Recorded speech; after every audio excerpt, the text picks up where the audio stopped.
Alors, bonsoir tout le monde. Voilà, je m'appelle Gaspard Norito, je viens ici par amitié pour la Vendée d'abord, et pour les lieux, évidemment. Voilà, ce soir, nous allons débattre d'un sujet sensible. Hier soir, c'était le foncier. C'était pas un sujet facile. En fait, il n'y a aucun sujet facile sur cette table ronde, ces tables rondes. Ce soir, la table ronde a nom quel équilibre entre logement de tourisme et logement à l'année. Quel équilibre à partir d'un déséquilibre. Alors, quelques chiffres, sans vous ensevelir sous les chiffres, pour évoquer le déséquilibre. Sur les lieux, 5850 logements.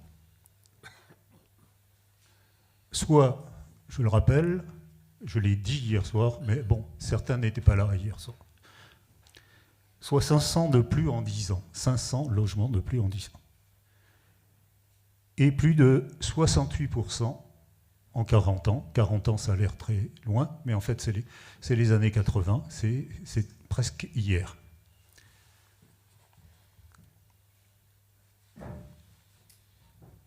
Parmi ces 5850 logements, 2186 logements principaux, soit 37% du parc, et 3398 logements secondaires, soit 58% du parc. On voit là tout de suite le niveau du déséquilibre. La majorité très large des logements, des locations et des propriétaires non locatifs ou locatifs sont des personnes qui louent à la saison. Ce matin, je ne sais pas si vous avez lu Ouest France, il y avait une page entière qui était consacrée au thème que nous débattons.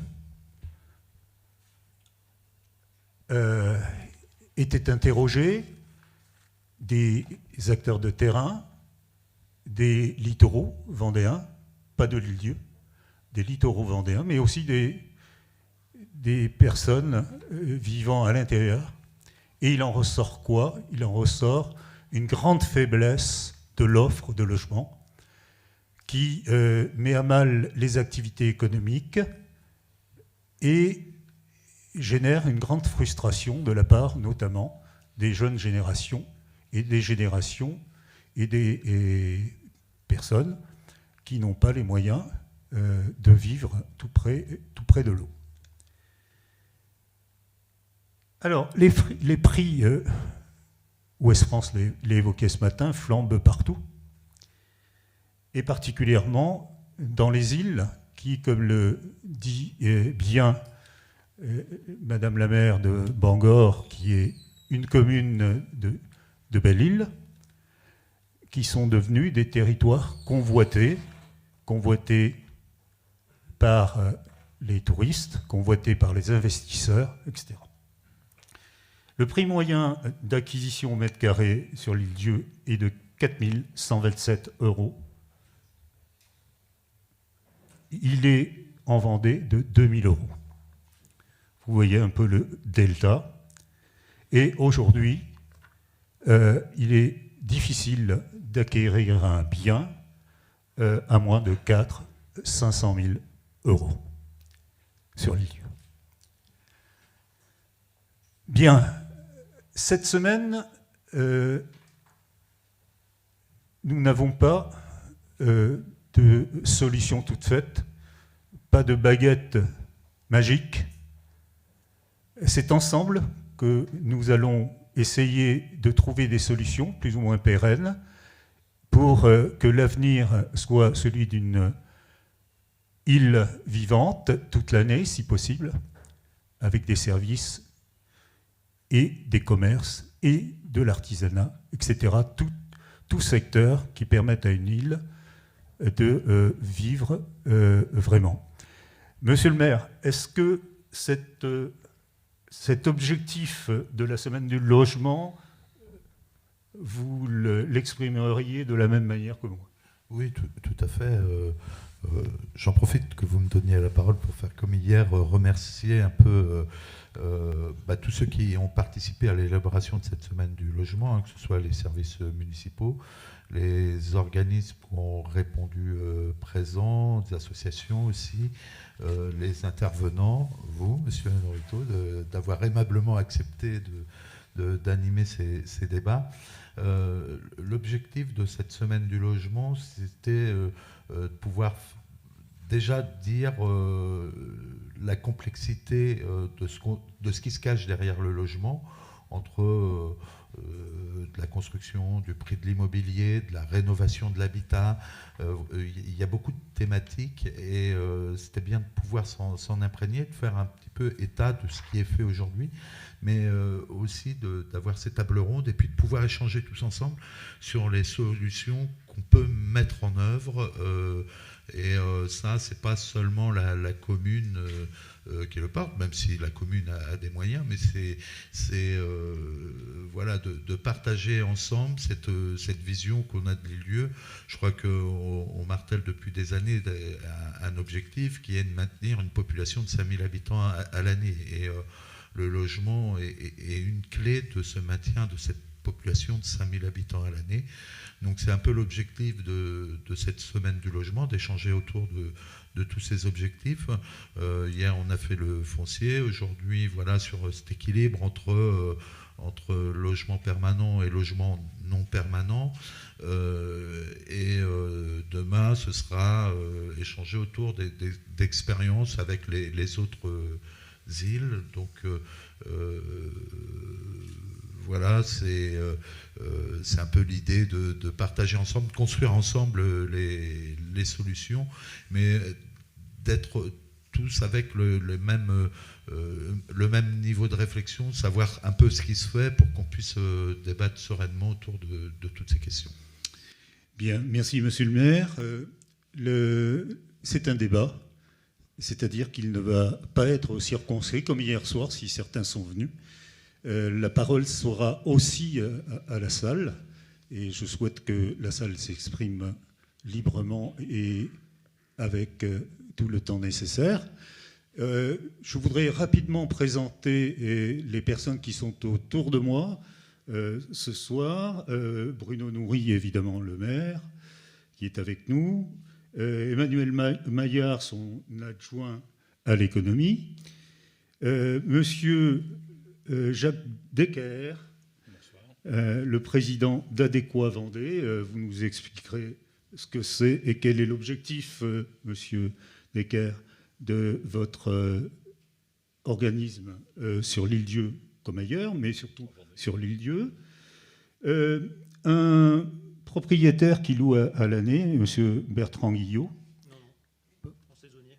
Non, en saisonnier. Excusez-moi, à la saison. Excusez-moi. À la saison, Bertrand Guillot. Un propriétaire qui va louer à l'année, monsieur Pierre Samelin. Il y a deux personnes juste au bas de la scène que nous n'avons pas pu intégrer puisque nous étions déjà nombreux. Et donc, au bas de la scène, il y a Alain Mousnier, qui est un patron qui cherche des saisonniers, voilà, qui a quelques difficultés à les loger, puisque c'est la thématique de ce soir. Et il y a enfin maître Alain Nosten, qui est avocat et qui nous éclairera sur les différentes règles en vigueur, sur les différents types de logements, les règles et notamment tous les aspects de fiscalité. Alors pour démarrer, eh bien, je vais donner la parole à mon voisin immédiat, Bertrand Guillot. Alors vous êtes un petit propriétaire, si j'ai bien compris notre échange avant ce débat, Et vous louez un logement, je crois que c'est un petit gîte.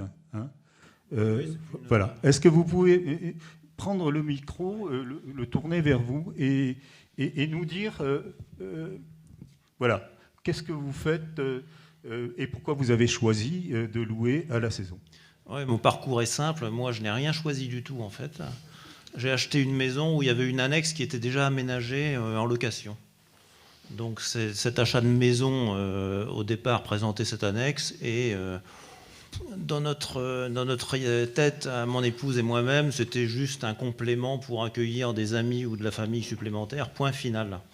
Devant le faible nombre de personnes nous rendant visite, nous avons simplement pensé qu'il était assez judicieux de continuer à louer cette annexe qui était déjà gérée, je crois, par l'Office de tourisme. Donc on a poursuivi simplement l'activité de location dans cette annexe à notre propriété principale.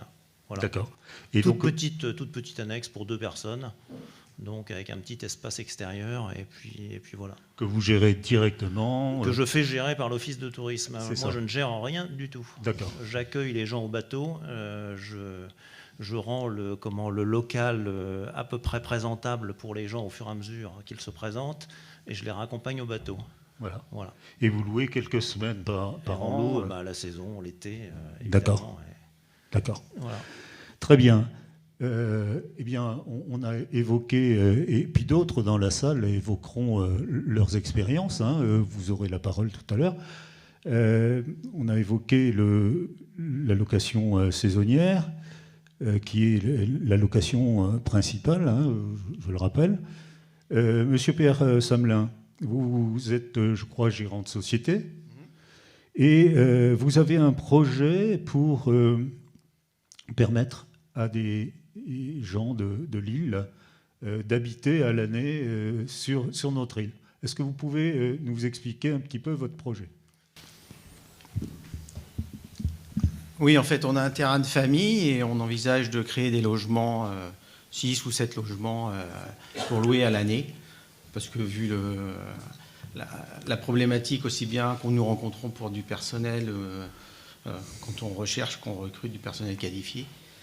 Donc c'est vrai que c'est une problématique, ça nous a posé déjà pas mal de problèmes. Donc comme on a un terrain de famille, on envisage d'investir dans du logement à l'année.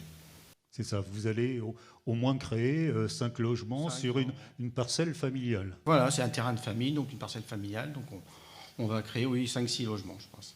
Ah. Et pourquoi vous avez plutôt pris cette option du logement à l'année?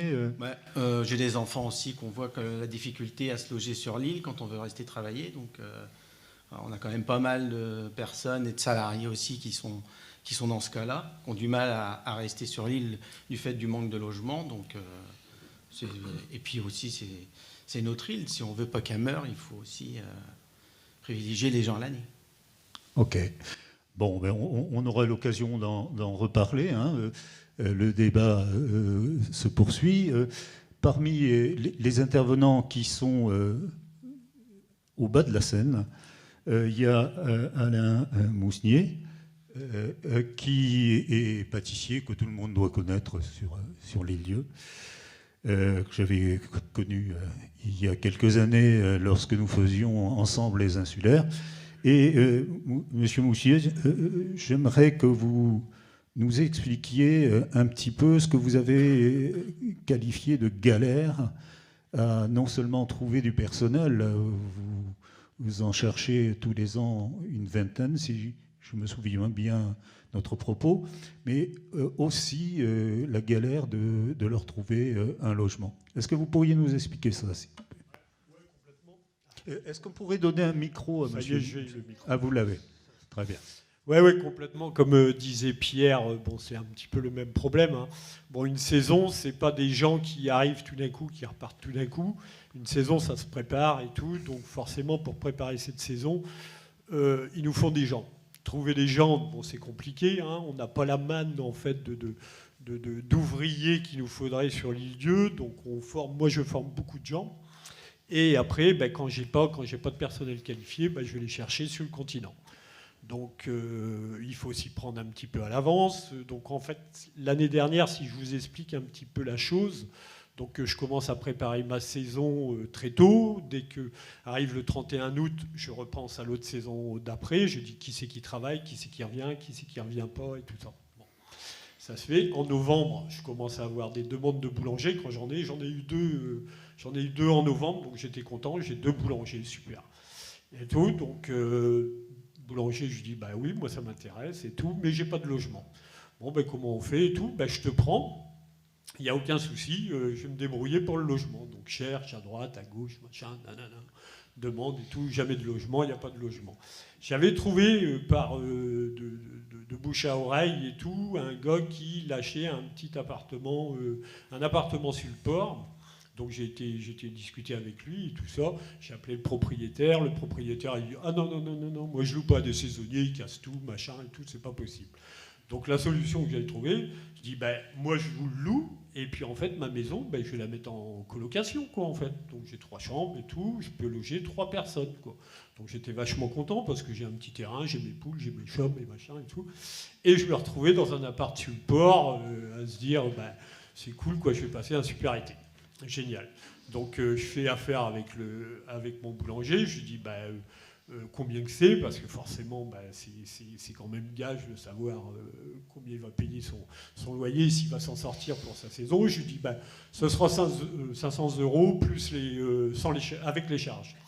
Je dis d'accord et tout ça, bon bah, super, on top là et tout. Je dis bon c'est cool, j'ai mon boulanger pour cet été, je suis content. Ah, sauf que je m'en allais dans un petit appart. Par hasard, pour une autre histoire, je suis passé chez le notaire en me disant bon ben, comment je vais faire et tout dans les années, est-ce qu'il n'y aurait pas un terrain à vendre, est-ce que je peux trouver un terrain pour construire des logements et tout ça. Et le notaire il me dit ben, qu'est-ce que vous cherchez ben, je dis je cherche un studio et tout, il n'y a pas de... Et il me dit ben, j'en ai un. Donc, ah bon, donc je prends le studio, je me dis je suis sauvé, j'ai sauvé ma maison, je suis content. Je suis recontent et tout, et je vais prendre le studio à l'année, donc chose que j'ai faite et tout, pour mettre mon boulanger. Sauf que, en fait, le studio à l'année, c'était 600 € par mois, 600 € par mois, plus après, ben, forcément, les charges, quoi. L'hiver passe, mon boulanger arrive, et tout ça, donc on arrange, il me dit, puis tout d'un coup, il me dit, ben, moi, j'avais pas compris ça, c'est trop cher pour moi, je reste pas. Dit bah super quoi, donc comment on fait tout. Ah, je dis non, moi j'ai un loyer sur le continent, je peux pas avoir de loyer, je reste pas. Donc ça on est en avril quoi, on est en avril, la saison va démarrer, il y a besoin de boulot, il y a besoin de gens pour travailler et tout, donc ça devient assez compliqué quoi. Heureusement on a trouvé un arrangement, ça a été un petit peu compliqué. Il est parti, il a fini aujourd'hui. Ça s'est très bien passé, voilà. Mais il me manquait facile aussi 2-3 personnes aussi qualifiées, il me manquait 2-3 logements et tout pour que je puisse être tranquille la saison, quoi. Donc en fait, toutes ces choses-là, on les gère dans le sens, c'est-à-dire qu'on n'arrive pas, bon, les bateaux arrivent pleins, donc forcément... on embauche des gens le jour où que les bateaux arrivent pleins. Maintenant, ça ne marche pas du tout comme ça. Donc, en fait, il faut quand même vachement anticiper la saison. On est sur des entreprises qui tournent à l'année, avec une très, très, très, très forte saisonnalité. Ça, si on n'a pas de logement, on se fait rétamer de toute façon. On ne travaille pas dans des bonnes conditions. On n'arrive pas à bien bosser. Et on a surtout un sentiment en fin de saison qui est un sentiment en fait de mal faire son boulot, quoi.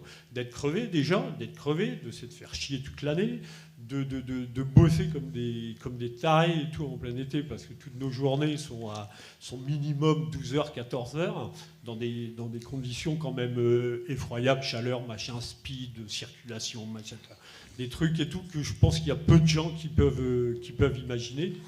Et tout ça, en fait, on en sort un sentiment qui est pas génial, quoi, en fait. On se demande vraiment c'est quoi l'histoire. Bon, après, en boulangerie, il est clair et tout qu'on a un devoir de nourrir une population à un certain moment. Donc, on fait même pas notre boulot, on fait du pain. On se fait engueuler forcément parce qu'on le fait mal. À un certain moment, c'est trop cuit, c'est pas assez cuit, machin et tout, ça devient assez compliqué. Donc, dans tout ça pour dire et tout que si on avait un petit peu plus de logements, un petit peu plus de possibilités et tout, au moins de regarder, de s'organiser sur notre saison, de se dire on a le personnel qu'il faut, on va pouvoir faire du bon boulot, on sait et tout, je ne vais pas tirer sur mes gars.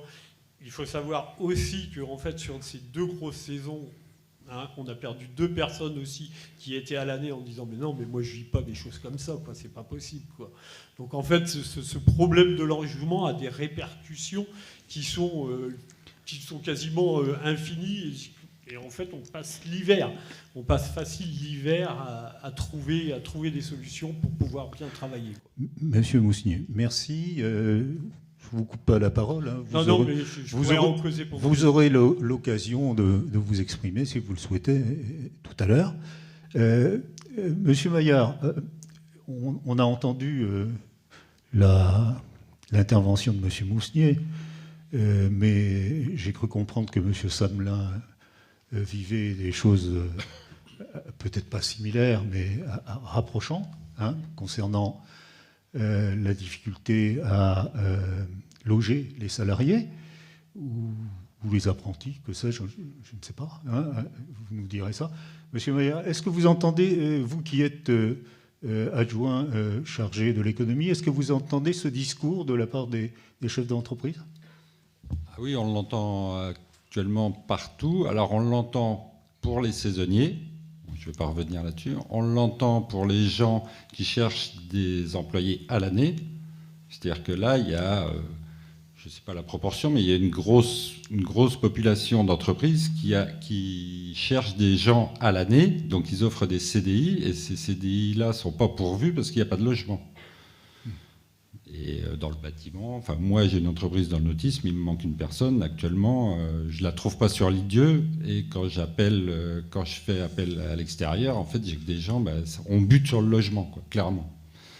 On a ça, et alors ça c'est pour le point de vue économique, pour l'embauche, les saisonniers, les gens à l'année, mais on a aussi sur le logement de plus en plus de gens, et là je sors du contexte économique, mais vu ce qu'on a dit hier sur le prix du foncier, sur le prix de la construction ou sur le prix juste de la transaction, on se retrouve avec des gens qui ne peuvent pas acheter ou qui ne veulent pas acheter. On a des gens qui ne veulent pas ou qui ne peuvent pas acheter un terrain et construire une maison, parce que ce n'est pas donné à tout le monde, l'autoconstruction. On a des gens qui voudraient venir s'installer à Lidieu parce qu'ils vont avoir un emploi et qui n'ont pas de logement, donc ils ne viennent pas. Et en élargissant encore un peu, on est en train de tomber aussi sur un système où nos enfants, par exemple, restent chez leurs parents. Donc, ils ont un boulot, ils sont chez leurs parents, ils ont une copine, ils sont toujours chez leurs parents. Donc, on a tous nos jeunes de 25 ans qui actuellement sont en couple avec des CDI dans l'électronique, chez vous, etc. Et en fait, ils sont rendus à rester chez leurs parents en attendant de pouvoir trouver soit un terrain pour faire de l'autoconstruction, soit de trouver une autre solution. Donc on est en train d'installer aussi un système où toute notre jeunesse, elle vit chez ses parents. Ce qui n'est pas très logique parce que ce n'est pas toujours voulu comme solution, quoi. Donc on a vraiment une demande de saisonniers, de CDI, de gens qui veulent s'installer ici, de nos jeunes qui n'arrivent pas à se loger. Donc ça fait une grosse demande finalement, et une demande de logement assez variée. C'est-à-dire qu'on va avoir du studio, mais il y a des familles aussi. Il y a des familles qui ont trouvé du boulot. Je sais qu'actuellement, il y a des familles qui sont venues depuis 2 ans, qui ont trouvé du travail.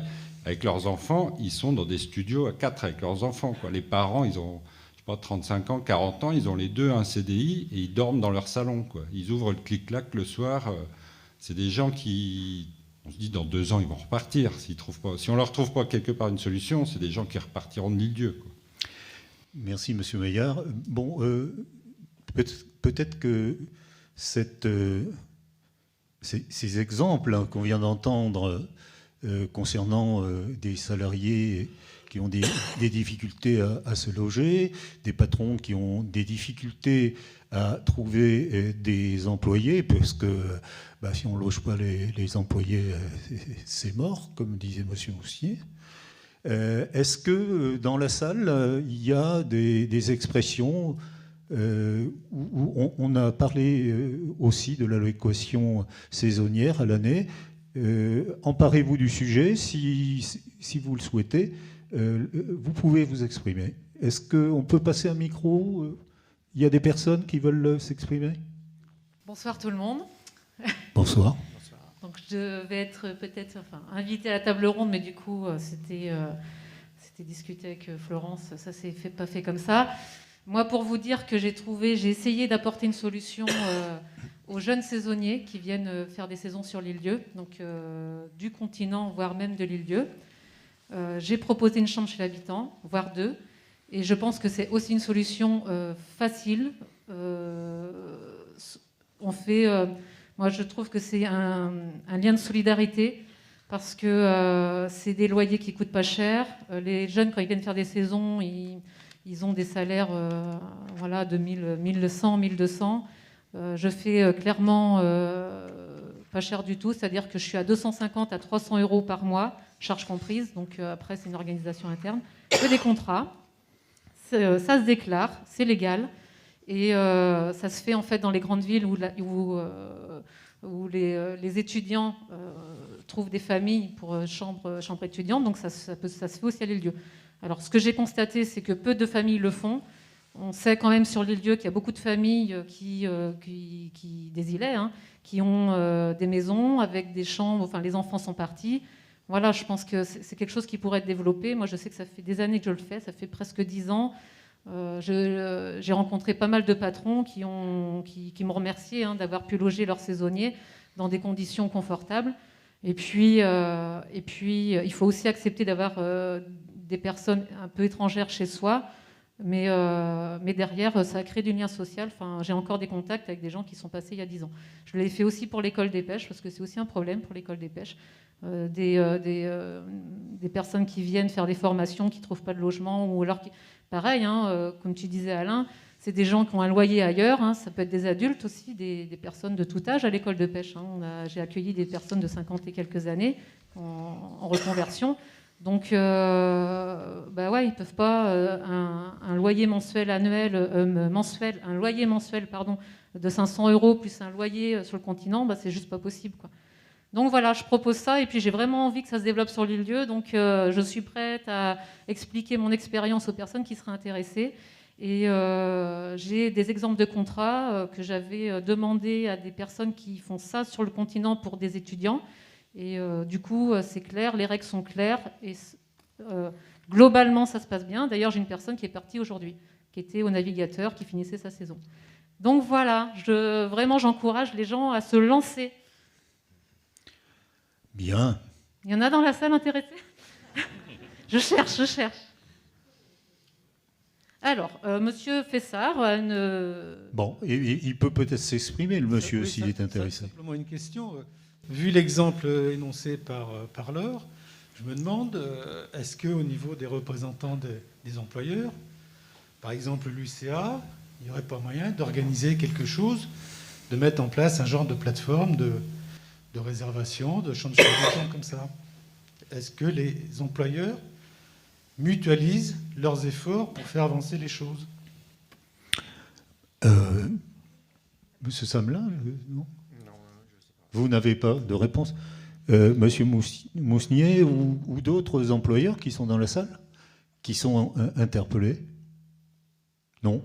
Donc on a une invitation à faire rejoindre et à travailler ensemble des personnes qui souhaitent louer à bas prix, mais dans une qualité de logement quand même.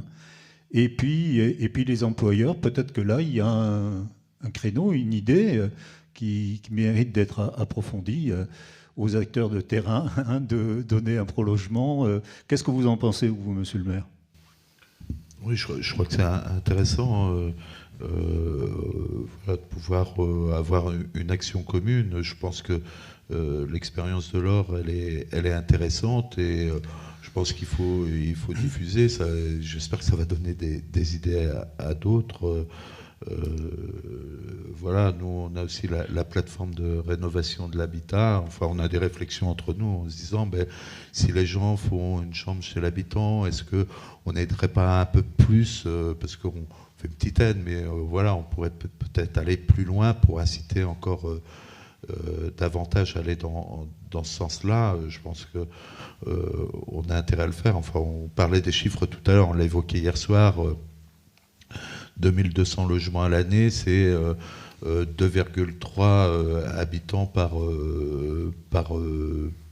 maison, habitants permanents. Alors, les maisons avec plus de gens, des maisons, mais finalement il y a beaucoup de maisons avec une ou deux personnes, et peut-être des chambres libres ou peut-être la mansarde qu'on peut aménager. Et je pense qu'il faudrait accompagner un peu ce mouvement, et voilà. Faut qu'on fonctionne collectivement là-dessus sur une espèce de prise de conscience. Nous, en tout cas, on est prêt à accompagner cette démarche. Bon, c'était l'objet de la semaine du logement aussi, quoi. D'accord. Bon, à Nantes ou ailleurs, moi j'habite Nantes maintenant, il y a des associations qui mettent en relation des personnes âgées, par exemple, et des étudiants ou des jeunes. Et en contrepartie d'un peu de service de la part des jeunes, la personne âgée les loge. Et il y a de très belles histoires d'amitié qui sont nées. Voilà. Donc, preuve que quand on accueille l'étranger, qui n'est pas forcément étranger, mais qui n'est pas de la famille, c'est ce que vous vouliez dire, madame, eh bien, on peut avoir de belles rencontres aussi. Bon, est-ce qu'il y a d'autres intervenants dans la salle qui voudraient intervenir sur le thème de la location saisonnière à l'année, ou des employeurs ou des salariés, évidemment? Moi, je voulais juste apporter quelques chiffres par rapport à ce qui s'est dit donc, tout à l'heure, juste pour finir de brosser la situation, et après rebondir sur une situation qui se produit souvent pour les locataires et qui n'est pas tout à fait normale. Les chiffres, c'est parce que l'association des enfants de tempête a fait une enquête pendant l'été, alors une enquête qui a eu lieu que sur Facebook, hein, donc qui est pour l'instant pas forcément très représentative de la situation dans sa globalité, mais qui a donné des chiffres qui sont assez alarmants et qu'on a voulu partager auprès de la population pour faire prendre conscience de la situation. Tous les chiffres sont indiqués sur le panneau ici. En gros, on a 70 foyers qui nous ont répondu être en recherche active d'une solution de logement, location à l'année ou achat. Ça représente quand même 153 personnes. La grande majorité d'entre eux n'ont pas eu l'occasion de visiter un seul bien durant leur recherche, sachant qu'ils sont très nombreux à chercher une solution depuis plus de 6 mois. Et 22 de ces foyers nous ont dit envisager de quitter l'île s'ils ne trouvaient pas de solution avant la fin de l'année, ce qui représente quand même 23 adultes et 11 enfants, la moitié d'une classe. Donc c'est quand même des choses qui sont assez... c'est pas juste une notion, c'est quelque chose d'assez concret. J'en profite pour dire que dans cette enquête, on a demandé des témoignages de personnes qui avaient rencontré des situations anormales de logement, et que très souvent, on nous a témoigné que des propriétaires proposaient des locations de septembre à juin et demandaient aux locataires de partir pendant l'été. Donc là, on revient un petit peu sur la thématique location touristique, location à l'année. Parce que alors, on a des personnes qui ont répondu sur les réseaux sociaux, c'est mieux que rien. Alors certes, ça peut peut-être dépanner dans certaines situations, mais d'abord c'est pas légal, mais je pense que peut-être que l'avocat qui est présent pourra rebondir tout à l'heure. Enfin, c'est pas qu'on peut normalement pas louer on va le faire rebondir de septembre à juin. Et en plus de ça, ça crée des situations de précarité terribles, parce que les personnes qui doivent quitter leur logement au mois de juin, aller trouver une solution pendant l'été, c'est encore pire, j'ai envie de dire. Pire que ça, on pourrait imaginer que ces locataires bénéficient d'un loyer très intéressant, du coup, puisque c'est de la dépanne, et donc pourraient éventuellement mettre de côté pour pouvoir trouver quelque chose l'été. Mais non, ces logements de septembre à juin sont souvent à des tarifs équivalents à de la location à l'année. Voilà. D'autres intervenants, je crois, non? Oui, bonjour à tous. Il y a à peu près un mois de ça, j'ai fait un dossier avec le Courrier Vendéen de 3 pages sur le problème de l'immobilier à l'Île-Dieu, donc qui ne parlait vraiment que d'Île-Dieu, avec un certain nombre de témoignages. J'ai travaillé avec les enfants de tempête. Et de tous les échanges que j'ai eus à droite, à gauche, de gens qui ont rencontré des problèmes de logement, etc., de propriétaires, de locataires, etc., il en ressort plusieurs choses. Il en ressort qu'il y a beaucoup d'idées reçues, que les gens ont des avis très tranchés sur dès que j'ai un locataire à l'année, il va tout casser. D'autres personnes qui disent dès que j'ai un saisonnier, il va tout casser. Dès que j'ai un étudiant de l'école des pêches, il va tout casser. Enfin, c'est n'importe quoi.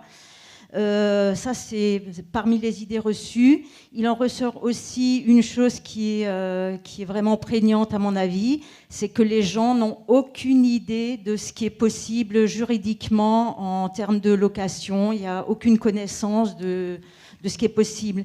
Et donc, dans les idées, je pense qu'il y a beaucoup de communication à faire justement pour faire tomber les idées reçues. Et moi, je m'interroge sur la nécessité, enfin, je pense que c'est indispensable d'avoir une sorte de guichet, type guichet unique ou un guichet qui serait rattaché à la mairie, où les gens peuvent venir se renseigner sur toutes les problématiques de logement. Soit la mairie je pense que c'est la mairie parce que c'est effectivement une clé d'entrée, soit elle a les réponses et elle peut orienter les personnes, soit elle ne les a pas et elle peut effectivement se renseigner ou alors leur donner des contacts pour chercher, pour trouver ces solutions ailleurs.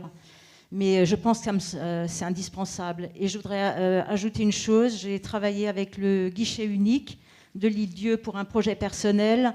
Je tiens à souligner leur efficacité. On ne le dit pas, on n'en parle pas, mais ils sont très efficaces pour conseiller les propriétaires sur les travaux de rénovation. Et je pense que ça, c'est vraiment un accompagnement qu'il faut mettre en valeur parce que ça peut permettre de libérer des logements, de créer du logement. Et grand merci à David et à Laurent pour le travail qu'ils ont fait. Bien, voilà. Puisque vous parlez du guichet unique, on pourrait peut-être donner la parole à David et Laurent. Ou David ou Laurent, hein, mettez-vous d'accord, pour nous dire ce que c'est ce guichet unique, comme ça on fera de l'information en direct. Merci de ne pas me laisser le choix de me donner la parole. Non, du coup, c'est intéressant parce que par rapport à ce que vous parliez, il y a finalement dans le guichet unique, il y a aussi la possibilité pour un locataire de venir pour dire voilà, j'ai des problématiques ou j'ai un logement, quoi.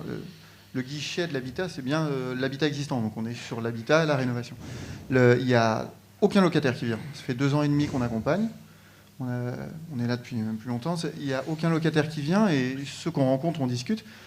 Ils ne viendront pas. En fait, on les voit oralement, on les voit un peu partout. Mais au guichet, ils ne viendront pas pour la bonne et simple raison que s'ils se plaignent, ils quittent le logement et quelqu'un est reloué dans les 2 jours. Le logement est reloué, il y aura quelqu'un dans le logement. Il y a souvent des problématiques dans le logement qui peuvent être l'humidité ou autres, des manquements à la décence. Hein. Tout le logement loué doit être décent. Il y en a peu sur l'île décent apparemment. Moi, j'en visite pas parce que de toute façon, les locataires, je le dis, hein, je dis aux locataires, je peux venir. Et j'ai failli avoir des visites, ça s'est annulé la veille. Voilà. On parle avec les propriétaires. Globalement, il y a une écoute, mais on a visité très peu de logements locatifs. On a visité des projets de logements locatifs, mais pas des logements loués en l'état. Donc effectivement, c'est un constat, c'est le même constat. Après, juste un aparté sur le loyer à l'année. L'idée aussi du guichet, c'est d'accompagner sur le logement, louer un logement à l'année ou passer d'un logement saisonnier à un logement à l'année. Parce que la problématique avait été bien sûr mise en avant à l'étude en 2017.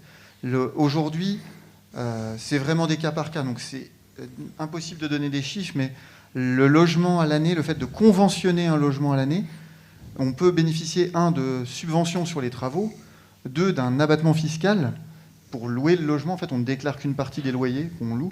Et aujourd'hui, c'est certes un choix. Donc il faut passer les barrières, parce que dans une vie de bailleur, on aura un problème, mais que ça soit en saisonnier, que ça soit en locatif à l'année. Donc voilà, ça effectivement, c'est pas parce qu'on loue à des cas sociaux que tout va être cassé. Ça, c'est forcément les idées reçues. La simplicité, effectivement, c'est des entrées d'argent rapides. Par contre, le fait de louer à l'année, je pense que c'est une réflexion plus sur le long terme et de fait sur son île. Donc là, c'est vraiment un choix personnel et collectif, un positionnement en tout cas. Et au niveau financier, globalement, le fait de louer à l'année est à peu près aussi rentable que de louer sur quelques mois. Par contre, alors, du coup... On en reparlera tout à l'heure avec Maître Noster, qui est l'avocat et qui est spécialisé dans ce domaine et qui, lui aussi, a peut-être des idées reçues à faire tomber. D'accord. Je voulais juste mettre dans la balance, on met en fait le fait qu'on a des aides pour les travaux et le fait qu'on déduit une partie des loyers. Et ça, quand on prend le tout dans la balance, en fait...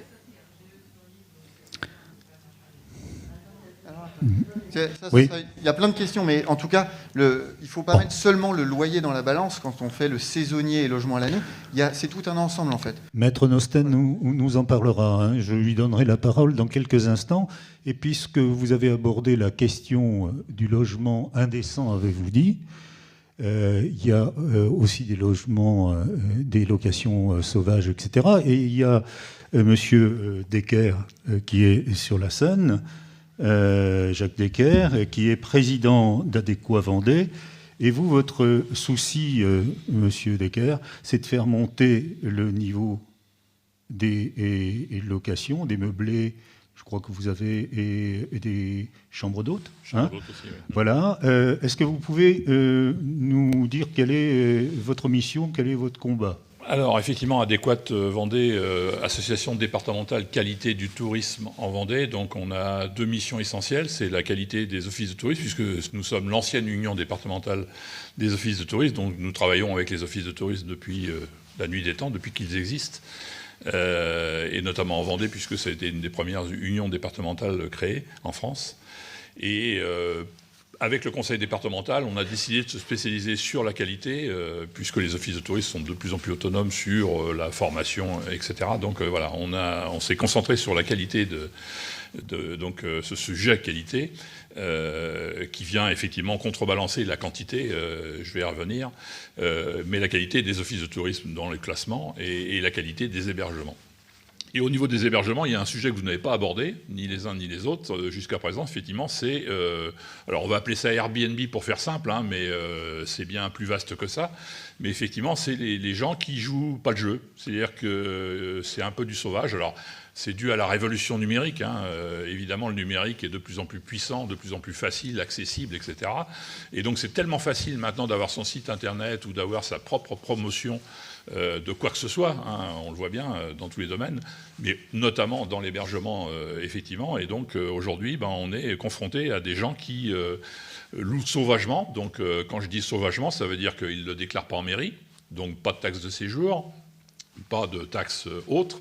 Et puis surtout, effectivement, de la montée de loyers ou de foncier, parce que il y a de plus en plus de facilités et donc de demandes. Il y a des agglomérations en France, et notamment les grandes villes, notamment Paris, ça devient un problème complètement insoluble. Hein. Ça devient une catastrophe parce qu'effectivement, les employés, même les cadres, etc., n'arrivent plus à se loger à Paris parce que c'est trop cher, parce que la location saisonnière, le Airbnb, etc., a pris une place folle, quoi. Et donc on assiste à ça également dans nos territoires en Vendée. Et donc effectivement, nous, on se bat à Adéquat Vendée sur le fait de qualifier les hébergements, donc de les connaître, de leur dire effectivement il faut se référencer en mairie. Alors évidemment, c'est une taxe, oui, ça c'est sûr, mais c'est aussi jouer le jeu, hein, c'est-à-dire que la taxe, elle ne sert pas à n'importe quoi. Monsieur le maire pourrait revenir dessus, mais c'est de l'infrastructure, hein, donc c'est quand même très important pour niveler les impôts aussi, puisque c'est pas aux résidents de payer les impôts des équipements supplémentaires pour accueillir les touristes, c'est pour tout le monde le sujet, donc le séjour est fait pour ça. Et puis c'est aussi la qualité, quoi, c'est-à-dire qu'on visite tous les 5 ans les hébergements avec 115 critères, donc des critères qui en plus sont faits de façon normée nationale avec la DGE et avec la fédération dont j'ai la chance de faire partie aussi au niveau national qui s'appelle ADN Tourisme. Et donc nous avons un cahier des charges extrêmement précis qui fait que le propriétaire, quand il loue son hébergement, il répond à une charte tout à fait propre, clair. Et donc à partir de là, c'est un classement en étoiles, donc que tout le monde connaît dans les hôtels ou dans les campings, qui veut dire quelque chose, hein, de 1 à 5 étoiles, tout le monde sait ce que ça veut dire. Et effectivement, ça permet aux locataires, aux touristes, quand ils viennent, de louer du 3 ou 4 ou 5 étoiles, ou du 1 ou 2 étoiles, en sachant pertinemment ce qu'il va trouver.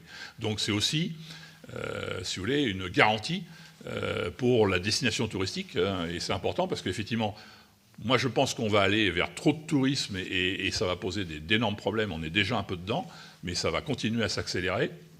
On l'a vu avec la Covid, qui accélère beaucoup de choses.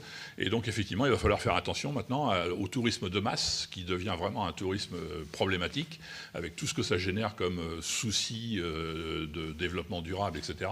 Et donc, il va falloir effectivement faire très attention à ces hébergements sauvages. Donc, on les combat. On a classé en Vendée, avec les labels Clés Vacances, Gîtes de France et autres, on a classé à peu près 5000 hébergements. Sachez qu'il y a plus de 25 000 hébergements en location saisonnière. Donc ça veut dire, vous voyez, qu'il y a plus de 3/4 qui ne jouent pas le jeu et qui posent problème. Bien, ce discours, Monsieur Decker, il est à direction de tout le monde, mais vous souhaitez travailler de concert avec les puissances publiques, et notamment les mairies. Alors, Monsieur le maire, qu'est-ce que vous en pensez du discours de Monsieur Decker? Non, je suis assez d'accord. Nous, on veut s'orienter vers une station classée de tourisme à l'île-Dieu, qui, voilà, c'est aussi dire l'île-Dieu, il y a de beaux paysages, etc. Mais on accueille aussi bien les gens. Je pense que ça, c'est important.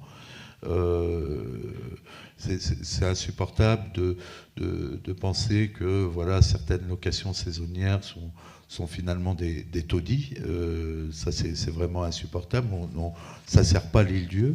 Et au-delà de ça, en fait, pour être classé station classée de tourisme, il faut que 70% des logements saisonniers, enfin des logements locatifs de saison, soient eux-mêmes classés ou labellisés. Alors vous avez vu, on fait une promotion là-dessus parce qu'on en est loin en fait. On en est loin. C'est quoi les chiffres à peu près? Là, on approche péniblement des 60%, je crois. Enfin, on augmente petit à petit, ça vient, donc il y a quand même du répondant.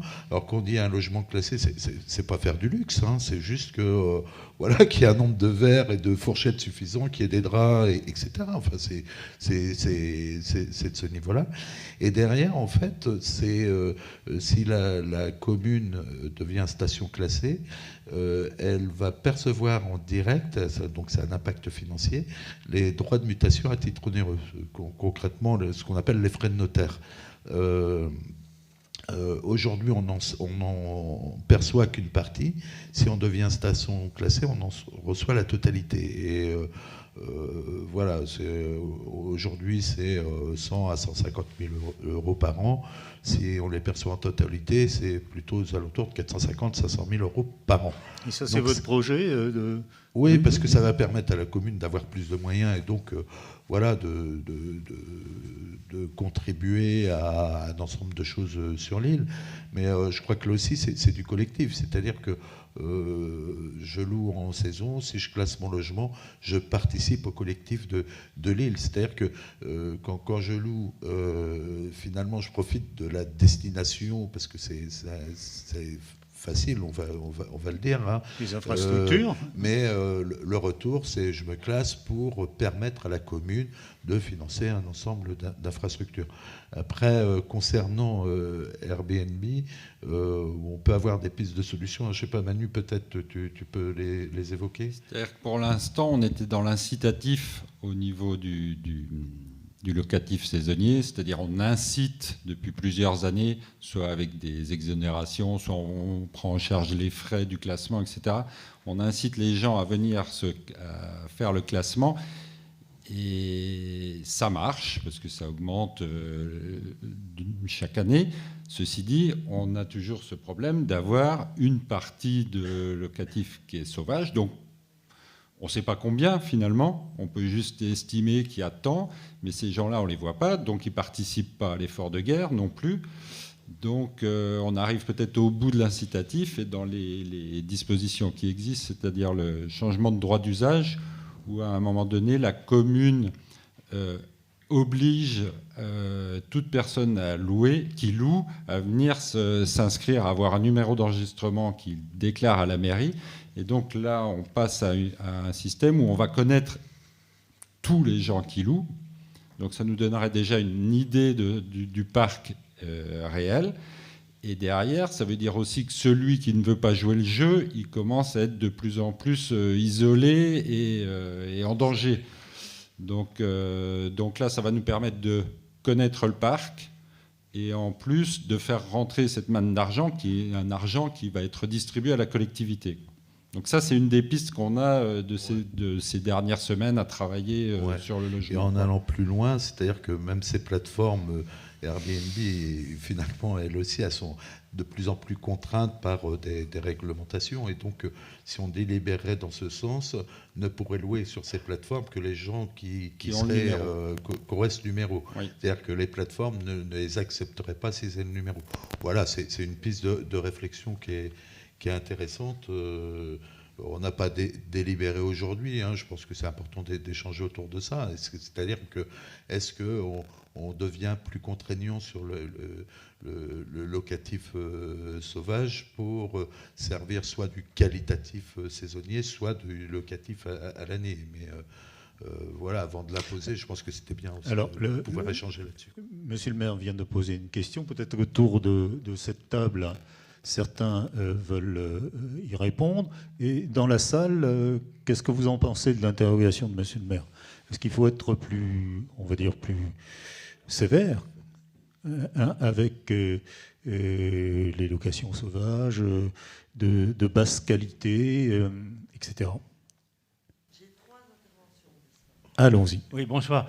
Précision, j'ai fait 18 ans de location saisonnière à l'île de Ré, avant l'arrivée des Airbnb, et après, donc j'ai un peu d'expérience. Il faut préciser, monsieur, que le fait d'inciter les gens à être classés donne 21 points de déduction fiscale supplémentaire si on est sous le régime du micro-BIC. Ça n'a jamais été promu par le gouvernement. Les gouvernements, depuis au moins 10 ans, on se demande pourquoi, et c'est une bonne carotte, si on veut arriver à cette notion de qualité, qu'Atout France a développé péniblement depuis longtemps, mais le classement de 1 à 5 étoiles donne accès à un delta supplémentaire de déduction fiscale. Personne ne le sait. On se demande pourquoi.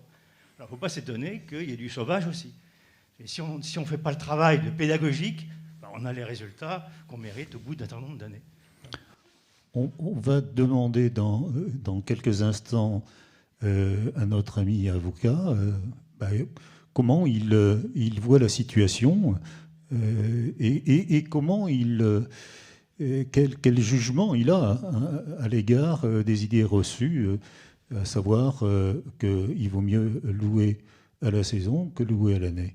Voilà. D'autres interventions au niveau de la salle avant qu'on donne la parole à notre ami avocat. Une petite précision sur Airbnb quand même, parce que là on parle de sauvage et d'Airbnb, on mélange un peu les deux. Ouais. Parce que Airbnb, ils prennent quand même en compte que la taxe de séjour, c'est eux qui la prélèvent. En fait, c'est pas tout ce qu'on loue par Airbnb, c'est eux qui prélèvent la taxe de séjour. Donc ça peut pas être complètement sauvage Airbnb. Enfin, il y a un moment où la mairie elle récupère quand même cette taxe de séjour, peu importe si on est enregistré ou non.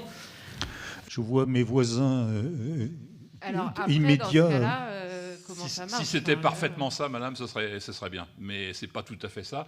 Et en plus, Airbnb ne paie pas vraiment beaucoup d'impôts en France, comme le GAFA. Donc, voilà, on a lieu de se plaindre. Alors dans ce cas-là, c'est la commune qui... Mais vous avez raison, ça avance. Et on espère que ça, on va y arriver. Et c'est un choix de la commune de passer par Airbnb ou non.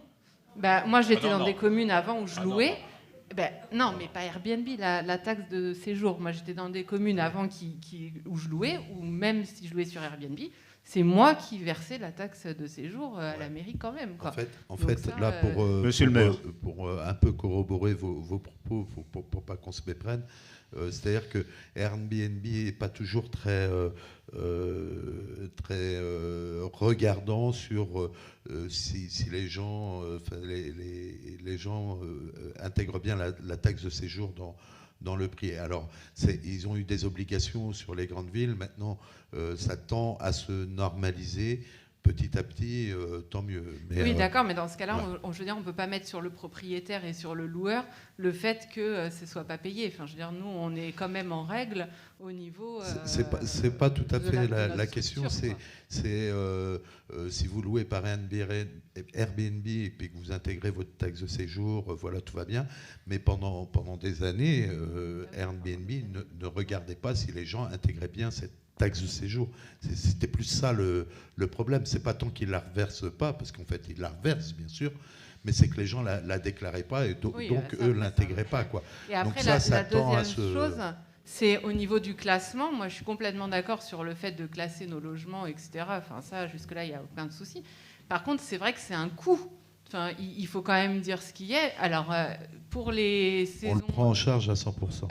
Oui, pour les locations. Alors moi, je sais que je ne fais pas partie des locations saisonnières parce que je suis en chambre d'hôte et non pas en location saisonnière. Mais c'est un coût annuel quand même qui revient assez cher, il faut le dire, quoi. Alors, assez cher, c'est quoi? Ben, moi, là, c'est 1 400 € par an. Sur les gîtes de France, 1 400 €. Monsieur Desquets. C'est un label qui a une plateforme, etc. Mais un classement en étoile, madame, ça coûte entre 130 et 170 € chez nous, et nos concurrents sont à peu près dans les mêmes eaux, pour 5 ans. Donc vous ramenez ça à l'année, ça fait 30 € par an. 35, 30, 40 € selon le nombre de pièces.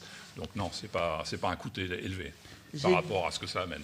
J'ai d'autres interventions. D'autres interventions, une autre, puis on y reviendra pour les autres. Juste, j'ai l'impression qu'on se perd un peu dans les détails des locations touristiques. Le sujet initial et les témoignages étaient intéressants, c'était quand même de loger les gens qui travaillent ici à l'année. Donc est-ce qu'on pourrait recentrer le débat sur l'essentiel? Je vous remercie. On n'a pas beaucoup abordé les solutions. Je vous remercie de m'y aider, madame. Je vous remercie. On va donner la parole à Maître Nosten, parce que vous, Maître, vous dites en gros, c'est pas si évident que la location à l'année soit plus désavantageuse que la location en saison si on applique toutes les règles. Est-ce que vous pouvez nous les rappeler? Oui, je ne vais pas vous rappeler toutes les règles. Sûrement pas. Heureusement d'ailleurs pour vous, parce que sinon, je crois que vous partiriez, évidemment, on mettrait fin à la réunion, parce que les règles sont complexes et il faut effectivement éviter les idées reçues. On est en France, on aime bien les lois, et dans ce domaine, il y en a beaucoup. Dans le domaine réglementaire, dans le domaine du droit d'occupation, c'est-à-dire des baux, des obligations des parties, du propriétaire et du preneur, et dans le domaine fiscal, y compris dans le domaine social, avec, dans certains cas, l'obligation de payer des contributions sociales. Ces règles sont complexes.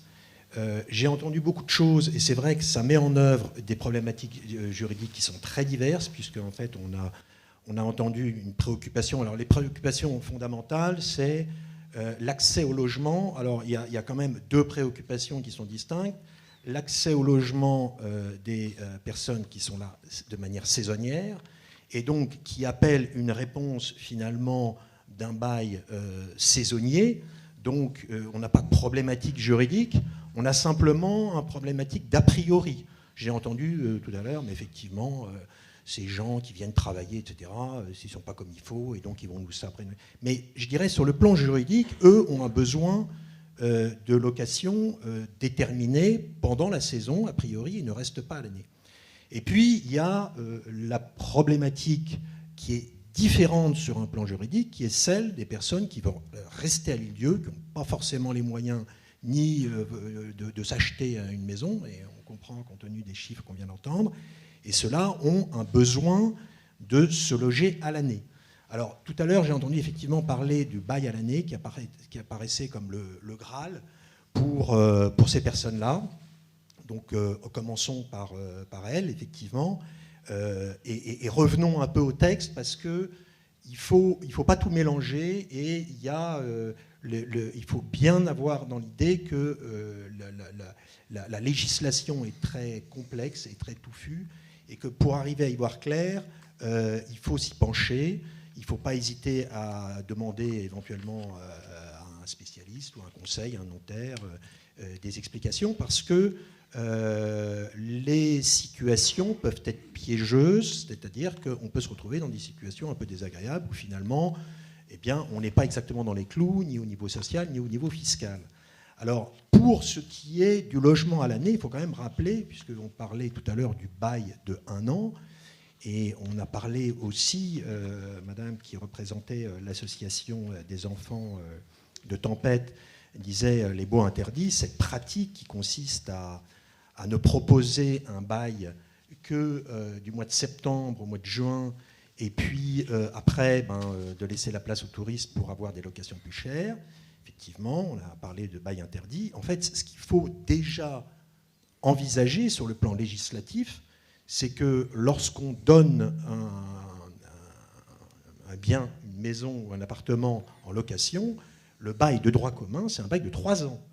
Et ce sont des locaux nus. Donc, et c'est des dispositions d'ordre public. Bon, alors évidemment, on en est loin, puisque là, les baux de 3 ans, on n'en parle même pas. Déjà, quand on arrive au bail à l'année, qui semble être le Graal, c'est un bail, donc ça suppose que ce soit des locaux meublés, donc on est déjà dans du dérogatoire, et ça suppose que ce bail soit d'une durée minimum de 12 mois. Il y a une petite exception, je crois, pour 9 mois pour les étudiants, mais c'est 12 mois minimum. Donc effectivement, à partir du moment où on propose à quelqu'un qui souhaite avoir sa résidence principale un bail qui est de 9 ans, mais qui n'est pas un étudiant, il ne rentre pas dans cette petite exception, on peut déjà se poser des questions de la légalité de ce contrat. Par ailleurs, il faut quand même... Alors, la location saisonnière, c'est bien, donc on est dans la location saisonnière en meublé, on est dans le bail en meublé. On a déjà un deuxième niveau de dérogation, c'est que là, on est dans la location en meublé, donc on arrive à passer de 3 à 1 an, et on est dans la location saisonnière, c'est-à-dire qu'on va permettre aux propriétaires de le mettre à disposition en deçà d'une période d'1 an, mais évidemment dans le strict cadre qu'il faut quand même rappeler, dans un cadre relativement, je dirais, encadré de la location saisonnière. Et tout à l'heure, M. Decker rappelait effectivement un certain nombre de prescriptions en la matière. Donc là, il faut effectivement d'abord que ça soit, on le rappelle, c'est toujours un meublé. Et là, il faut faire attention, parce qu'il y a une liste de meubles. Hein, il faut pas c'est pas parce qu'on met un lit, une table dans un coin, non, c'est un meuble. Il faut qu'il y ait un réfrigérateur, il faut qu'il y ait des tables, il faut qu'il y ait toutes les meubles sont listés, mais il faut qu'ils soient correctement meublés pour répondre à une habitation normale. Et puis, il y a aussi des prescriptions en matière fiscale qui sont beaucoup plus, je dirais, délicates, dans la mesure où elles mettent en œuvre notamment la notion de bailleur professionnel et de bailleur non professionnel. Et là, vous avez des limites. Alors, quelquefois, il faut bien les avoir dans l'esprit. C'est que, dans certains cas, on se retrouve effectivement en deçà d'une limite, notamment de 23 000 € de revenus locatifs annuels, au-delà de cette limite, et pour autant que on n'ait pas d'autres revenus qui dépassent, dans d'autres catégories qui dépassent cette limite, on se retrouve dans une situation de loueur professionnel qui suppose des obligations déclaratives, non seulement auprès des services de la mairie, parce que tout à l'heure, M. Maillard a fait allusion effectivement à un dispositif qui visait à mieux identifier l'offre locative à la saison, mais aussi auprès de l'URSSAF et auprès de l'administration fiscale, auprès du CFE, pour effectivement se retrouver à payer les charges sociales et les impôts qui découlent de cette application des BIC. Alors, les BIC, effectivement, il va y avoir des régimes qui sont plus favorables lorsqu'il s'agit de petits logements et de petits revenus. On a la possibilité d'opter pour les micro-BIC. Alors c'est une option, c'est pas, parce que ce n'est pas toujours évident. L'intérêt pour opter pour les micro-BIC n'est pas toujours évident, parce qu'en fait c'est un forfait. Donc on va considérer de manière forfaitaire que vous avez 50% de déduction, c'est-à-dire que vous allez avoir un taux de charge de 50%. Et si vous en avez la possibilité, en tout cas jusqu'à, je crois, 70 000 et quelques euros, vous avez également la possibilité d'opter pour les BIC, le régime normal, qui peut également être intéressant dans la mesure où vous vous trouvez dans une situation où vous allez devoir investir et avoir des charges qui vont dépasser 50% de revenus. Typiquement, j'ai une maison, j'ai un magasin qui servait à mon papa qui était marin-pêcheur pour entreposer ses filets. Maintenant, la pêche étant ce qu'elle est, je vais devoir restaurer ce magasin pour le proposer à la location. Je vais faire des travaux. Eh bien, là, si je dois amortir les travaux, je vais peut-être avoir l'intérêt à opter pour le régime normal, parce que l'amortissement de ces travaux vont déterminer un montant de charge qui va être supérieur à 50% de mes revenus.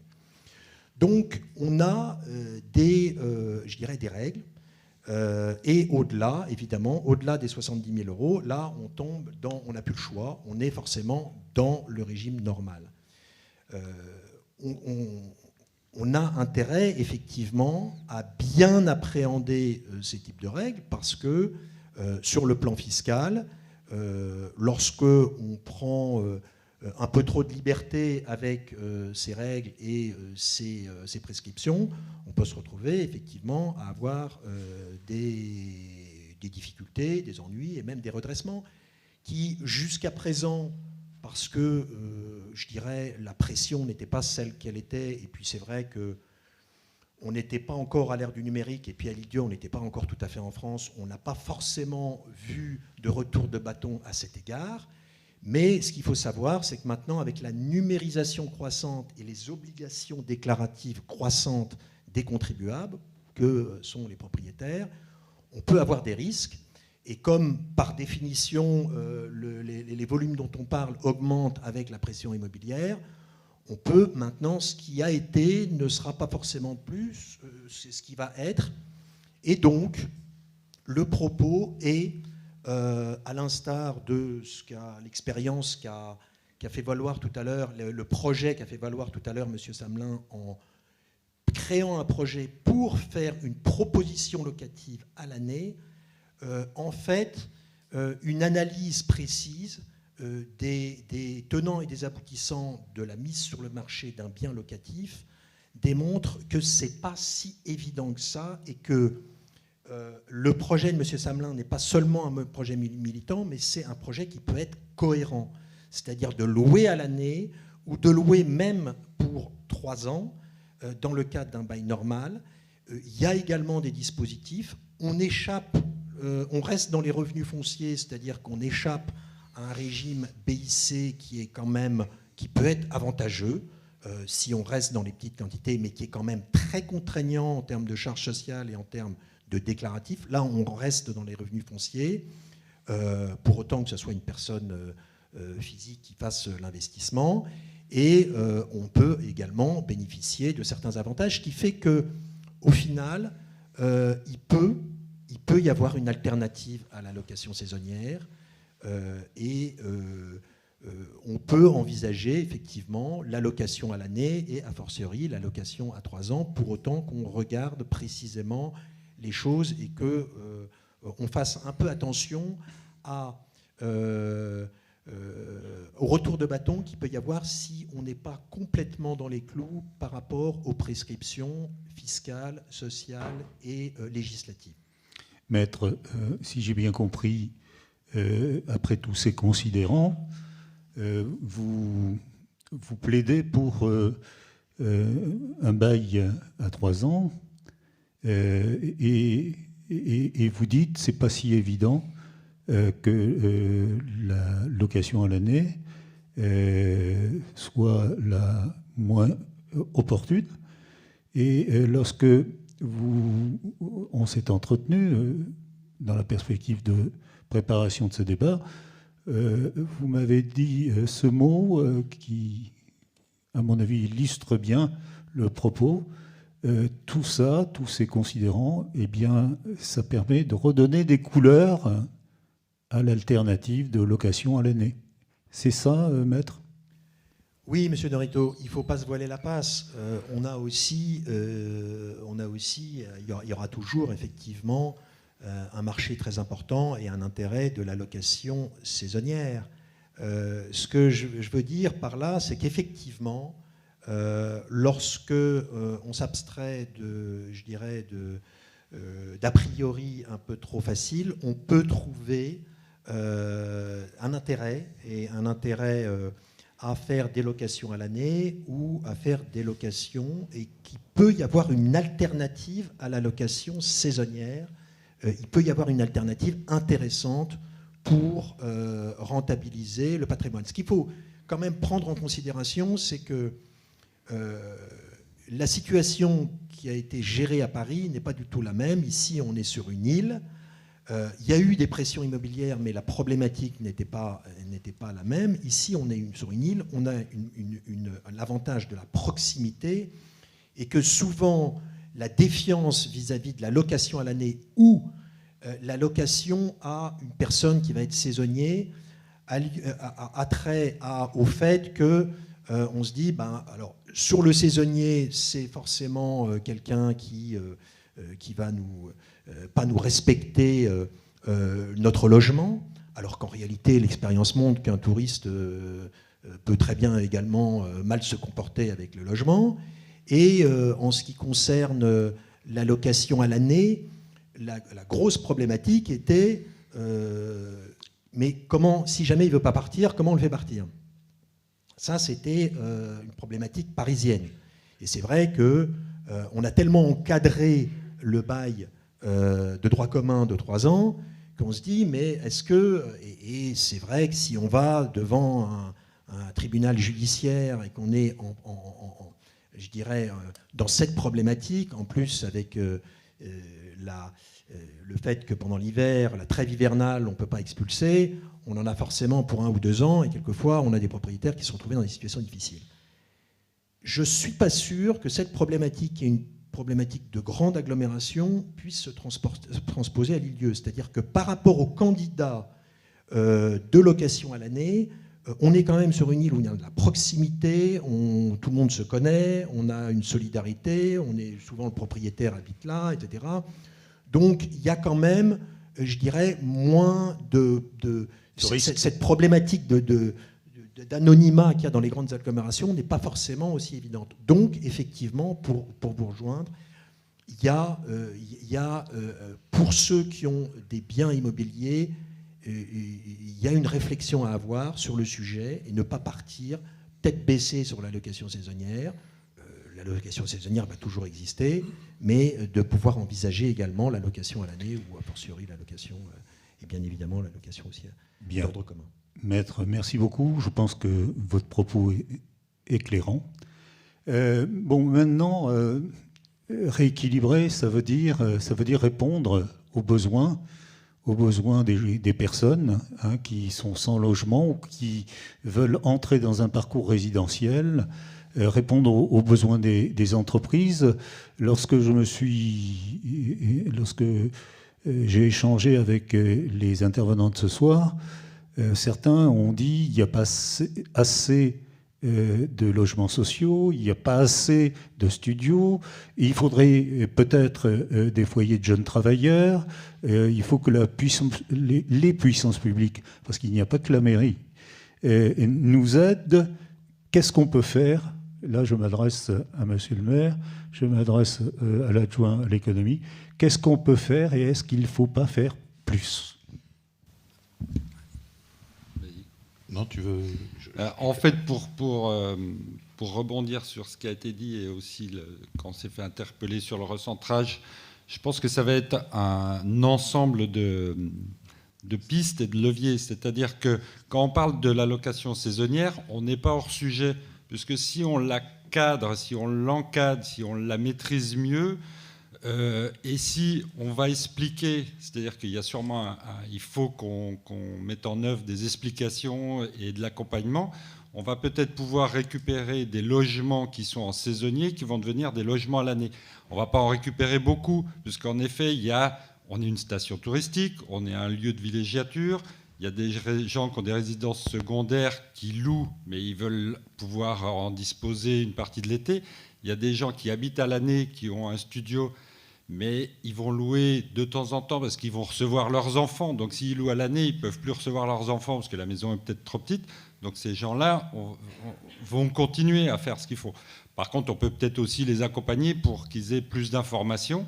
Donc ça, c'est la première chose. Donc même sur le logement saisonnier, si on l'encadre mieux et qu'on le maîtrise mieux et qu'on informe, on va peut-être en gagner quelques-uns. Et après, il faut aller chercher aussi tous ces logements, soit qui sont vacants, soit des chambres comme avec l'or. Et là, on repart aussi sur de l'information, c'est-à-dire que finalement, là, on tombe sur des gens qui ont besoin d'être sûrement rassurés par rapport aux idées reçues, qui ne savent pas toute la complexité des aides et des leviers dont ils pouvaient bénéficier. Ils ont besoin d'être peut-être incités. Alors financièrement, il y a des aides, mais peut-être qu'elles ne sont pas assez importantes sur la rénovation des logements. Donc c'est là où on se dit, une fois qu'on aura regardé tout ça, peut-être que la mairie, elle doit remettre un peu au bout des aides départementales ou nationales. Si on revient aux saisonniers, à la location saisonnière, si on l'encadre mieux et donc qu'on perçoit plus de taxes de séjour, je dis une idée, je ne sais pas si on le ferait, mais la taxe de séjour, elle va à l'office de tourisme pour développer le tourisme. Et après, la mairie, elle donne une subvention pour compléter le budget. Imaginons qu'on gagne 50 000 € en plus de taxes de séjour qui va à l'office de tourisme. On pourrait peut-être imaginer que les 50 000 €, on les donne en moins en subvention à l'office de tourisme dès lors que son budget est global et que ces 50 000 € deviennent un fonds d'aide pour le logement à l'année. Ça pourrait être une idée où là, on vient en plus des aides institutionnelles en disant on va aider la rénovation ou peut-être que des chambres chez l'habitant, on se dit on vous aide à avoir peut-être une salle de bain privative pour que les gens soient plus confort, plus gagnent en intimité. C'est tout un ensemble de choses qu'il faut qu'on arrive à faire. Et en effet, il va falloir sûrement rassurer les gens, les inciter et les accompagner. Ça, c'est évident. C'est-à-dire que les gens, je ne sais pas, dans les discussions qu'on a eues, les travaux, on a par exemple des gens, je vais dire une histoire toute bête, quelqu'un qui a 90 ans, qui a sa maison, ils avaient une dépendance où il y avait les enfants. La dépendance, il n'y a personne dedans, parce que 90 ans, ils ne savent pas comment faire pour louer, etc.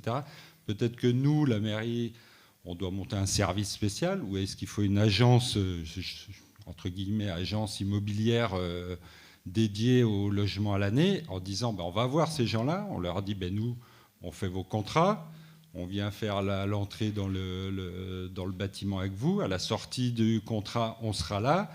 Il existe des assurances institutionnelles en cas de dégradation. Enfin, c'est tout un ensemble, et en effet, il faut faire plus. Il faut qu'on le fasse, il faut qu'on soit, nous, le moteur de tout ça, quoi. On avait parlé d'une plateforme, par exemple, dans nos discussions, on avait parlé d'une plateforme du logement pour aider les entreprises. Ça aussi, c'est peut-être une idée à creuser. Il faut que les idées germent. Je voudrais, avant de demander à monsieur le maire de conclure, être renvoyé sur la salle pour que les gens s'expriment, justement. Oui, je voudrais revenir à un mot qui a lancé ce débat, le déséquilibre que vous avez mentionné au début de cette table ronde, où, si j'ai bien compris, il y a 55% de résidences secondaires sur l'île. C'est bien ça, 65%, c'est encore pire. 65%. 58. Bon. 58, 60, enfin il y a une majorité de résidences secondaires sur cette île. Tout à fait.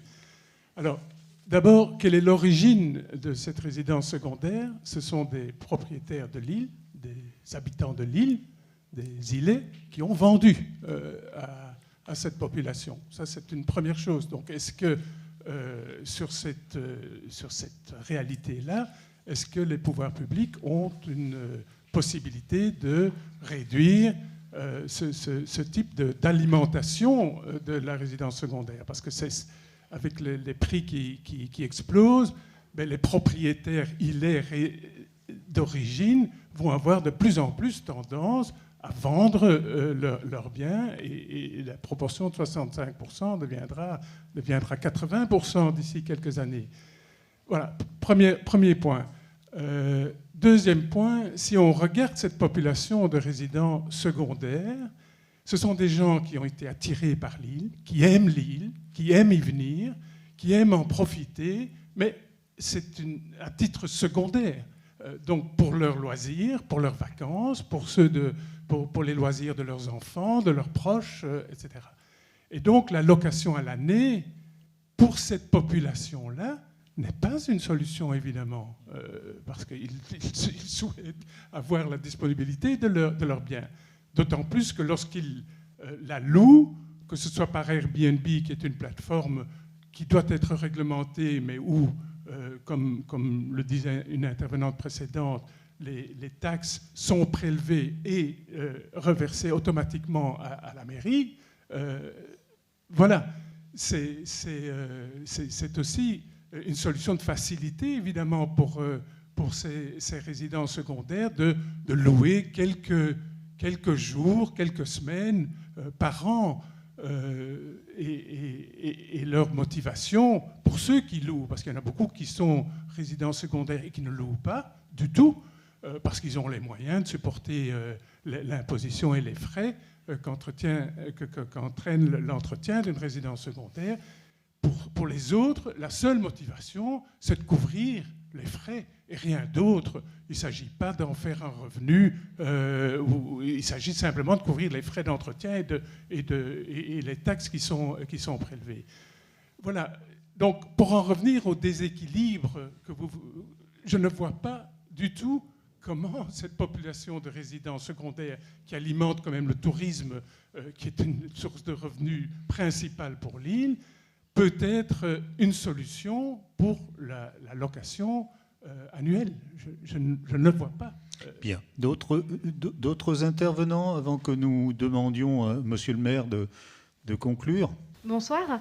Moi, en fait, la problématique aujourd'hui, elle est claire, c'est le logement à l'année. Le souci qu'on a aujourd'hui, c'est au vu du coût de la construction. On ne peut pas faire un logement à l'année qui soit rentable, clairement. Donc la seule chose qu'on peut apporter en complément, c'est du logement saisonnier. Mais que ce soit un logement neuf ou une réhabilitation d'un logement ancien, d'un garage, d'un appentis ou voilà, d'un simple bâtiment, au vu de la construction ou de la rénovation, la rentabilité, elle n'est pas possible. Donc je ne vois pas aujourd'hui comment un propriétaire actuel peut se dire je vais créer un logement pour avoir une rentabilité derrière. Moi je vois Pierre, au vu des calculs que j'ai faits, qu'on connaît, je ne vois pas comment derrière, même si tu crées 5 logements et tu es propriétaire de ton foncier, d'avoir une rentabilité. C'est pas possible. Aujourd'hui, clairement, c'est pas possible. Donc je ne vois pas quelle autre solution peut être apportée, hormis la mairie elle-même ou un autre service public, vient lui apporter cette solution-là, que ce soit en saisonnier, pour les saisonniers, ou le logement à l'année. Bon. Monsieur le maire veut répondre à ça directement. Une dernière question, puis j'en profiterai pour... D'autres questions? Je vais rapidement répondre juste à monsieur sur la résidence secondaire, puis après juste poser ma dernière question. Je pense qu'il est impératif que les résidences secondaires soient également très militants de solutions de location à l'année, pour la simple et bonne raison qu'on ne se sent pas forcément concerné à première vue, mais de manière indirecte. Si on a des problématiques de location à l'année, on n'a plus personne pour tondre les pelouses, on n'a plus personne pour entretenir les maisons qui sont fermées l'hiver, on n'a plus personne pour venir faire le service dans les restaurants que vous appréciez certainement en tant que résident secondaire et qui font partie des raisons pour lesquelles les résidents secondaires aiment l'île. Et c'est impératif, je pense, que les résidents secondaires se sentent impliqués aussi dans la solution à trouver parce qu'ils sont directement concernés. Et la deuxième chose que je voulais apporter, on n'a pas parlé, c'est dommage je pense, de la surfréquentation touristique, je vais dire un gros mot, L'un des leviers sur lequel on a la main, c'est le fait aussi de faire venir moins de monde. De manière mécanique, s'il y a moins de demandes de location saisonnière, il y aura forcément une obligation pour les logements qui ne sont pas assez loués de basculer sur de la location à l'année. Et il faut vraiment, je pense, qu'à l'île-Lieu, on commence à se poser cette question de savoir si notre île n'est pas surfréquentée, si on n'a pas une trop grosse proportion de touristes l'été. Et si c'est le cas, on a la possibilité, parce qu'on a le droit, maintenant, actuellement, en tant que commune, de limiter le nombre d'entrées. Alors, c'est peut-être pas vrai, hein, c'est peut-être qu'on n'est pas surfréquenté, mais au moins qu'on se pose la question et qu'on aille réfléchir un petit peu aux chiffres à partir duquel ça devient... Ça devient intenable et nuisible. Bon, d'autres questions, et puis on va conclure. En sachant, pour les gens qui auront été un peu frustrés par ce débat de ce soir, qu'il y en a un autre demain, qui portera sur la pression immobilière. Donc on traite du logement, on continue, et on va le faire avec nos amis des îles du Ponant. Donc élargir un petit peu la focale, s'enrichir de ce qui a été fait ailleurs. Voilà, une dernière question dans la salle peut-être, et la conclusion de Monsieur le maire. Oui, un dernier point. En fait, je voulais revenir sur ce qu'on a évoqué hier, donc les baux réels solidaires. Juste une petite info, c'est quelque chose qui se pratique énormément. Enfin, c'est pas exactement la même forme, mais au Royaume-Uni, où beaucoup de gens sont propriétaires de leur logement, mais pas du terrain. Il y a un système de baux amphithéotique. Ça, c'était juste une information. Donc, ça se pratique pas si loin que de chez nous. Donc, pourquoi pas chez nous? Et dernière chose, et puis tout à l'heure, on parlait du problème du prix au mètre carré de la construction qui est compliqué. Pourquoi on ne développe pas davantage, même si pour l'instant le PLU ne le permet pas forcément, mais du locatif sur du collectif? Pourquoi on ne ferait pas davantage d'immeubles, de petits immeubles collectifs, comme il y en a dans la plupart des communes, un peu partout en France, et que nous, on n'a pas trop chez nous, parce qu'il y a une tradition de logement individuel avec une maison, le petit jardin, etc. Voilà. Et là, on aurait un prix au mètre carré qui serait quand même nettement plus attractif que quand on a une maison et son jardin. Bien. Merci. Monsieur le maire, vous avez plusieurs questions qui vous sont adressées directement ou indirectement. En tout cas, c'est la question de que doit faire la puissance publique pour éviter les nuisances de toutes sortes et garder sa vitalité à l'île, c'est-à-dire garder ses services publics et privés, garder ses commerces, garder ses artisans, ses professions libérales, hein, voilà, et tout ce qui est nécessaire pour vivre et qui doit être accessible à tous. Alors, monsieur le maire, est-ce qu'on passe la vitesse supérieure et comment on fait? Non, je voudrais d'abord répondre à un certain nombre de questions, de questionnements qui se sont posés. Tout d'abord sur le rééquilibrage. L'un des outils clés d'un territoire, c'est d'abord son PLU. Dans un PLU, il y a un plan d'aménagement de développement durable où on doit s'interroger sur un certain nombre de questions, notamment sur le logement, hein, bien sûr, et sur des affaires de capacité d'accueil aussi. Ça permet d'anticiper les choses. Pour autant, je l'évoquais hier soir, un PLU ne permet pas de dire... Plan local d'urbanisme. Ouais, plan local d'urbanisme, pardon. Ne permet pas de dire on va faire X logements permanents et puis X logements saisonniers par an, et doit prendre en compte qu'une population dite principale.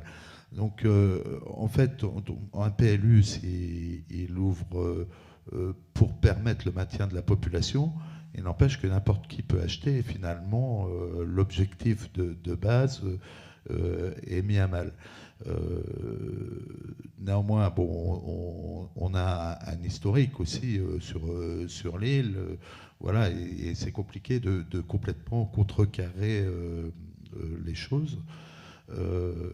Maintenant, il y a aussi des opérations collectives, hein, on parlait de lotissement, même voire de collectif, hein, tout à fait, le PLU le permet, hein, c'est pas interdit, mais effectivement, on peut y aller. Et finalement, on peut se retrouver assez démunis entre les permis qui tombent, le marché de l'immobilier. La commune ne peut pas tout préempter non plus.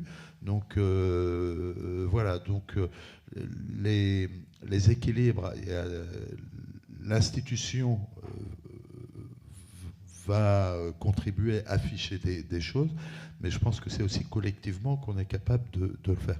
Alors pour répondre à une autre question qui était au fond, Pierre, effectivement, il ne va pas rentabiliser son investissement, mais il ne va pas perdre d'argent sur son placement.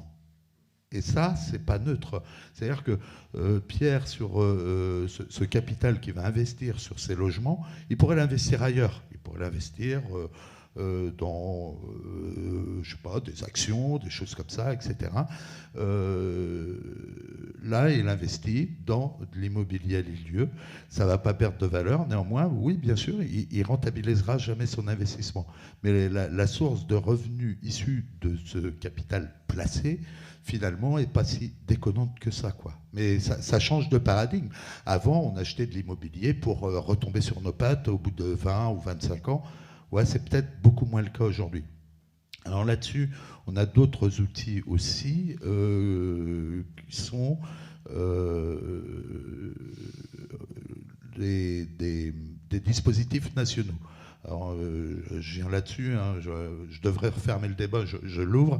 On a des classements sur des zones plus ou moins tendues.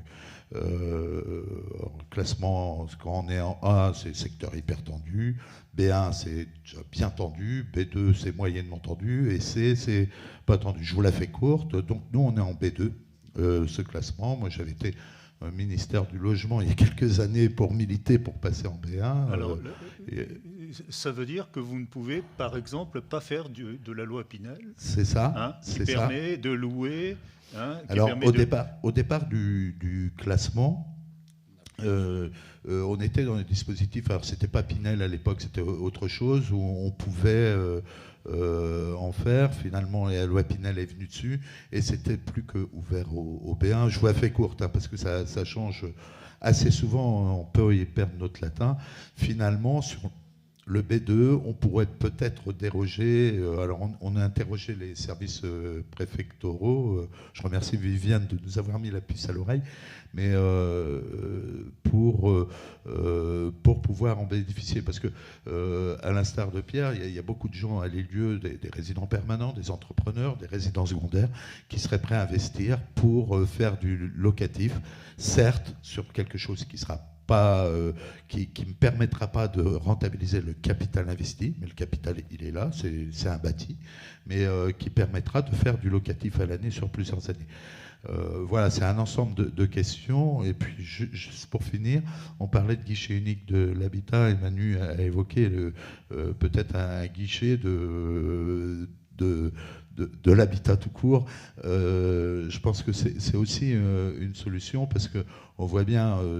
Déjà, si on a fait le guichet unique de rénovation de l'habitat, c'est parce que le particulier, dès qu'il veut rénover, il y avait des aides un peu dans tous les sens, et il ne voyait pas clair. Donc là, de faire un guichet unique, ça permet de centraliser un peu ces aides qu'on peut avoir. Et sur l'habitat... à l'année, je pense qu'on a intérêt aussi à y aller. Tu évoquais tout à l'heure, maintenant il y a des systèmes, alors c'est assez récent, mais des systèmes d'assurance concernant le loyer, concernant les dégradations qui peuvent s'opérer, tout un certain nombre de choses. Et je pense qu'il faut accompagner ce mouvement. Mais bon, voilà, on le sait bien, c'est pas nous tout seuls. Nous, on va aider, on va accompagner. On a des projet, nous, à sortir aussi. C'est bien tous ensemble qu'on a...